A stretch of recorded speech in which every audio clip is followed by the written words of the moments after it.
Now, Simon Gregson has played Steve McDonald on Coronation Street for 34 years. Astonishing. Behind the scenes, though, Simon's revealed that he was struggling with anxiety. Oh, for about 2 decades, wasn't it, love? It's as long as that. Well, Was it from when you were?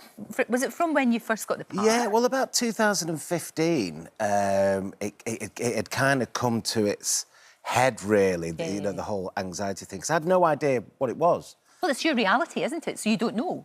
Yeah, totally. Yeah. And I just kept getting really ill, like these mystery illnesses, you know, the papers call it. And I kept getting checked out. I was having heart scans, I was having brain scans. They thought at one point I had some kind of vertigo. All these horrible ailments. And then eventually I went to go and see my local GP and a psychiatrist, and I started from the beginning. Well, I was born. All this kind of stuff. And he went, "You've had an anxiety disorder and you've had it for a long, long time." Because you were so young when you got the part. You were still at school. And Yeah, back I was a then, baby. I know you were a baby, and it wasn't easy. It's never easy to be, and especially with a show like Corrie, that, you know, virtually everybody watches, you know, especially then. And you're kind of, nobody helps you. Nobody thinks to No, help I mean, you, all the people that come into it now, you know, they're taken off to a room and they're told, look, this will happen, there'll be a press intrusion, your life will change. Being famous, for want of a better word, that'll change your life. But when we started, there was none of that. No. So you just left to deal with it on your own, and we kind of became massive overnight. And it was a lot to deal with. Yeah, well, you're still at school trying to be that person. And then it's really hard. And it was the late 80s, early 90s, and now being, you know, on TV in the public eye, I think it's a lot easier than it was then. Yeah. So, it was all a bit exactly weird. what you're saying.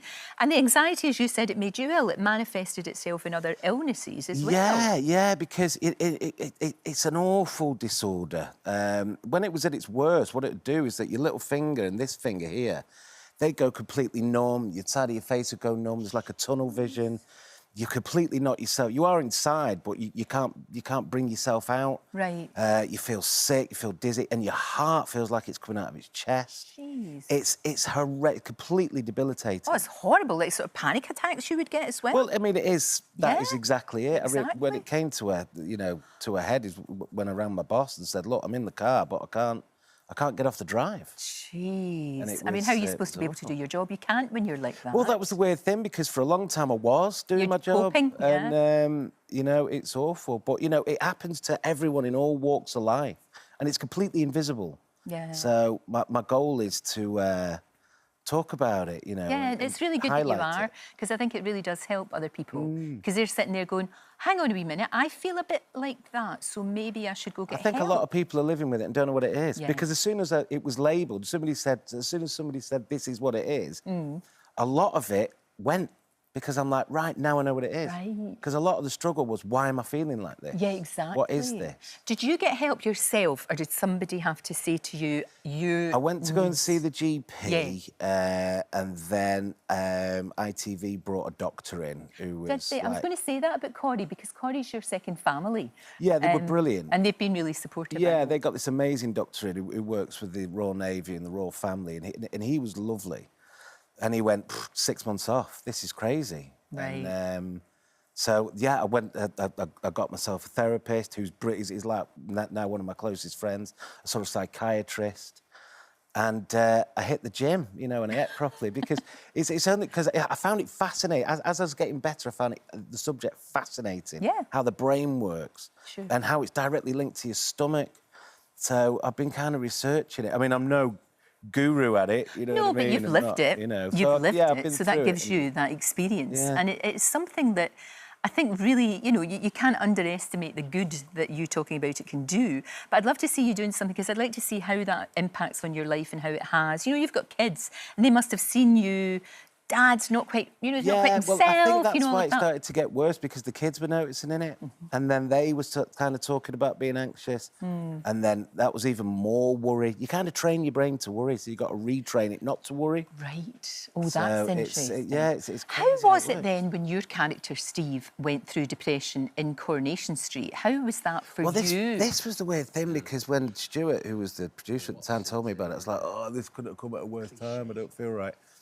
But in a weird way, because I had to do a scene where I had to have a panic attack. I remember, yeah. So I thought, well, I'll walk this. Could I have a panic attack?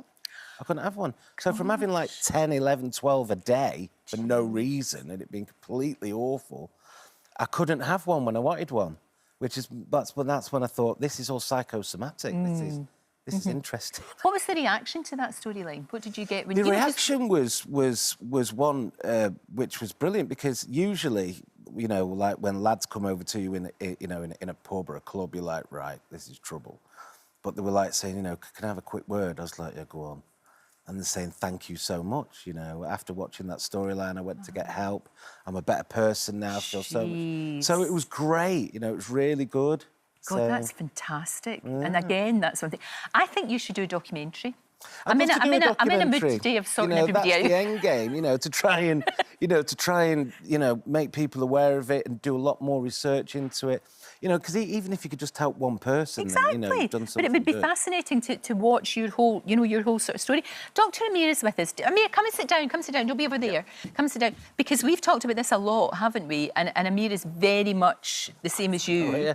Absolutely same as you, Simon, that you've got to talk about this. And it's great, isn't it? Yeah, all the things Simon was saying there, retraining your brain, because when you are anxious and having stress, your brain will look at things to try and make you more stressed, to make sense of that stressful situation. Yeah, the thought, the fear of having a panic attack brings on a panic attack. Absolutely. And then you get in this rhythm of it, and it's hard to get out because you've gone so far down the road with it. That's it. You've got to try and come out. Yeah. Talking about it is key. And some of the other things you were saying, exercise for those endorphins and endocannabinoids that make you feel better. Yeah. And you mentioned your stomach. The food we eat is so important. Ultra-processed foods will make us feel worse mood-wise. Things like omega-3, vitamin D is good for our mental health as well. So all of those things together, combined with things like talking therapy, perhaps medication, is the way to manage anxiety. Everybody's different, aren't they? It's all going to be, I think different things work for different people. Exactly. Yeah, the exercise definitely worked for me, because to get my heart rate up for a reason, rather than it be 130, 40 for no reason. But that's scary. It's frightening, actually. It is scary and a bit overwhelming. And it's fantastic you've come out the other side, but you're always aware.